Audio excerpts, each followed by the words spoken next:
অনেক রুগীতেই বলে স্যার আমার টিউব ব্লক। আপনি বিদেশি ওষুধ লিখে দেন, দামি ওষুধ লিখে দেন যাতে টিউবের ব্লকটা খুলে যায়।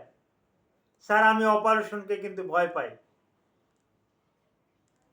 টিউবটা খোলার জন্য যত রকমের মেডিসিনের দরকার এরকম মেডিসিন লিখে দেন, আমি মেডিসিনগুলো খেয়ে নেব, টিউবের ব্লকটা ছেড়ে যাবে।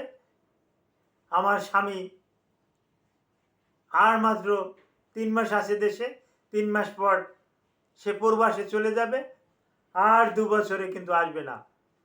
দ্রুত আমার টিউবটা খুলে দেন, টাকা ছাড় যত লাগে, টাকার চিন্তা করবেন না। কিন্তু দুঃখের বিষয় বলছি, এখানে টিউব খোলার মতন কোনো মেডিসিন আপনাকে আমি দিতে পারছি না। কোনো মেডিসিন অদ্য আবিষ্কার হয় নাই, কিভাবে আপনাকে দেব? আসসালামু আলাইকুম রহমতুল্লাহি ওয়া বারাকাতুহু। আমি ডাক্তার মীর শহীদুল ইসলাম। আমার চেম্বার শুভেচ্ছা 255, ঐতিহ্যবাহী শেখ ঘাট, সিলেট। গুগলে গিয়ে ডাক্তার মীর শহীদুল ইসলাম কথাটি লিখে সার্চ দেন, অটোমেটিক্যালি আমার সম্পর্কে আপনি বিস্তারিত তথ্য পেয়ে যাবেন। জি দর্শক শ্রোতা, আলোচনা করব bilateral tube block. Bilateral tube block এই জিনিসটা কি অনেকে বোঝে না। অনেকে এটা বিল্যাটেরিয়ালও উচ্চারণ করে, বিল্যাটেরিয়াল টিউব ব্লক। আসলে আমাদের চিকিৎসা বিজ্ঞানের ভাষায় বাইলেটারাল টিউব ব্লক।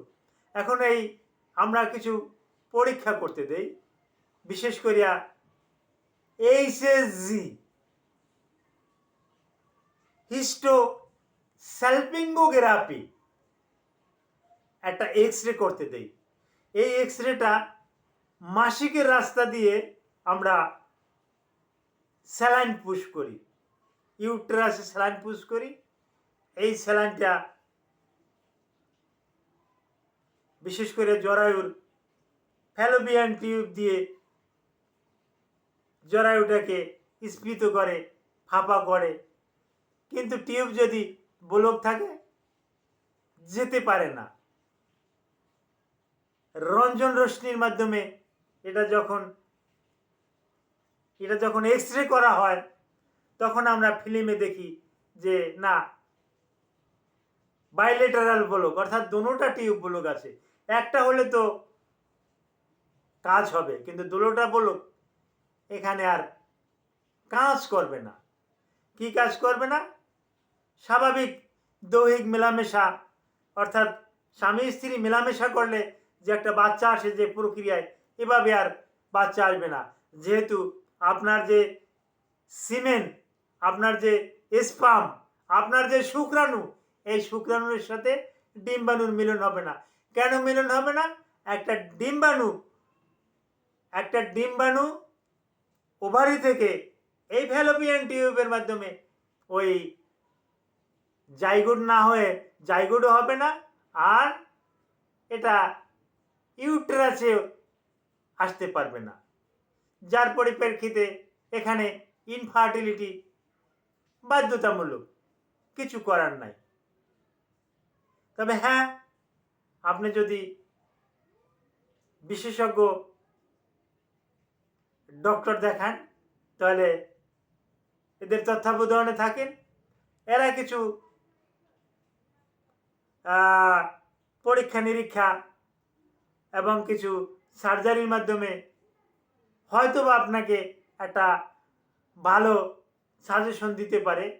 তবে সর্বক্ষেত্রে যে এই ফ্যালোপিয়ান টিউব ওপেন হয়ে যাবে এটার কিন্তু কোনো নিশ্চয়তা দেওয়া নাই। ফ্যালোপিয়ান টিউবের গোড়াতে ইনফেকশন হয়, মাঝখানের ইনফেকশন হয়, আবার ওভারির পাশাপাশি কাছাকাছি আঘাতে ইনফেকশন হয় এবং ওখানে ব্লক হয়ে যায়। এই ব্লক হয়ে যাওয়ার কতগুলো কারণ আছে।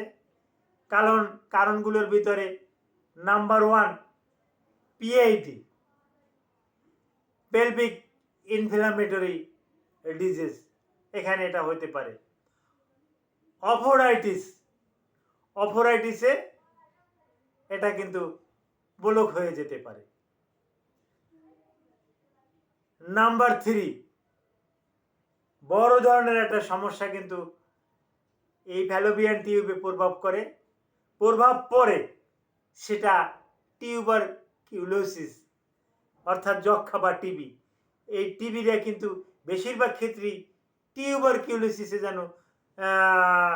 টিউবারকিউলোসিসটা যেন কেন ফ্যালোপিয়ান টিউবের উপরেই বেশি একটা আঘাত হানে।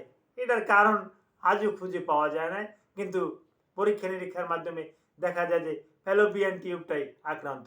তো দোনোটা টিউব যদি আক্রান্ত হয়ে যায়, তাহলে আমরা কিছু রোগীদেরকে বলি অন্যান্য সমস্যার ক্ষেত্রে IUI, ইন্ট্রাইউটেরাইন ইনসিমিনেশন কাজ করবে না। এখানে ডাইরেক্টলি IVF, ইনভিট্রো ফার্টিলাইজেশন, এইটা কিন্তু করতে হবে। এইটার মাধ্যমে একটা চান্স থাকে, যদি আপনার স্বামীর যদি স্পাম শুক্রাণু যদি মান ভালো থাকে, তাহলে একটা ভালো একটা আশা থাকে। Thank you all.